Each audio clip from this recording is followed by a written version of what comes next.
Spencer. Cam Spencer. Cam Spencer was the best shooter in college basketball last season. He led UConn to a national championship and had one of the best offensive seasons in college basketball history. And who am I, you might ask? Well, I'm the guy who rebounded for him. That's me and Cam shooting around before one of our NCAA tournament games last season.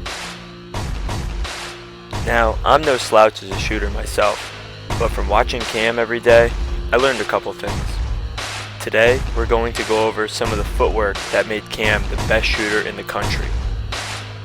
This is Foundational Footwork, Cam Spencer, American Sniper.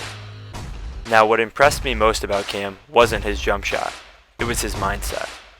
Cam's ability to be present and focus on every rep he took allowed him to succeed when the lights were on. He had built the habits in practice, so when the money was on the line, there was nothing new he had to do. Quality is just as, if not more important than quantity. And so as we're going through these drills, we want to be very mindful, which is to say we want to be present while we're doing them. We want to be aware while we're doing the moves, feeling our bodies, thinking about, okay, I need to feel my follow through, elbow above the ear, whatever the cues are that you want to focus on, the wave-like energy that we talk about throughout the video. Okay, so it's very important to be mindful and aware as we're going through these things. Now we're going to move to the three-point line. Today we're going to be going over the footwork of getting into shots on the move. The footworks that we're going to go over today can work simply off random basketball situations where someone drives and you make a move to either direction, or off specific actions and plays that your team is running. Some actions to think about playing off of here would be an elbow action where someone sets a screen for you here at the elbow and you're coming up towards the top of the key for a shot. A floppy action where the shooter begins with their head under the rim.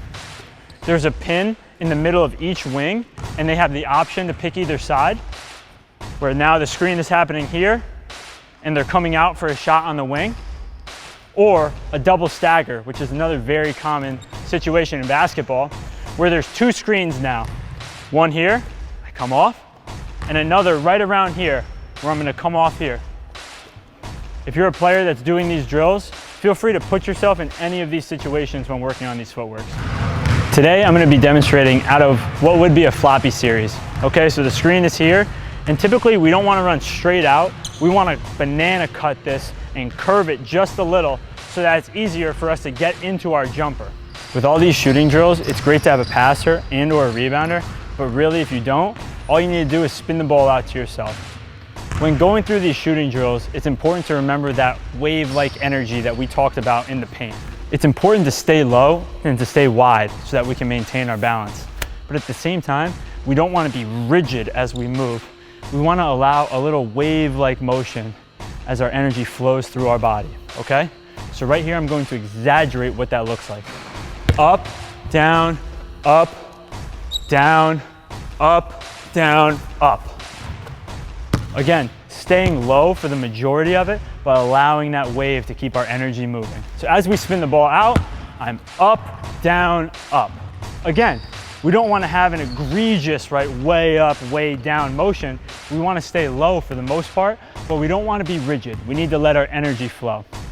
The first footwork is inside foot.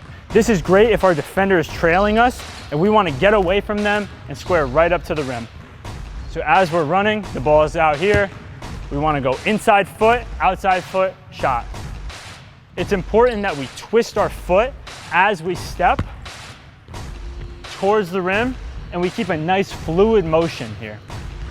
At times, we're not going to be able to square all the way up to the rim, and that's okay. A lot of great shooters utilize the pendulum swing of the leg, where I'm here, I'm not able to extend all the way to the rim with this foot, and so when I shoot, there's a light twist, and my foot swings like a pendulum. Our next footwork here is going to be an outside foot. This is great if our defender gets hit by the screen and we just want to sit right behind the screen because our screener is in between us and our defender, or if our defender cheats and goes under the screen and we want to stay right here in that spot, because if we kept going, we'd run right into them and give them an advantage. Especially during times when we're sprinting into a shot, it can be really difficult for us to get our balance as shooters. And so a pop and hop footwork could be really good for us to find that balance after sprinting. So we're here, we're sprinting. With our final step, we pop up, right? All our energy is coming this way, but with this last foot, our energy becomes vertical and it's able to slow our bodies down, and we hop into a shot and land on 2 feet and go into that shot. The first shot here is gonna be an inside pop, where our inside foot touches the ground and then we pop.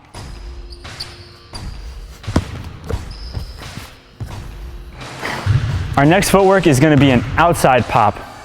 This is another variation very similar to the inside pop, and all it has to do is with the timing of when the pass is coming to you as a shooter. We wanna rep both so that we're naturally good at both, but when the game comes, typically it's just a natural reaction to whether you use your inside foot or your outside foot and then pop into your shot. This series is going to be called a bump and fade. This is when the defender goes under and cheats the screen, and we want to inverse our defender. And so as we take what the defense gives us, we see that they're there, we're going the other direction.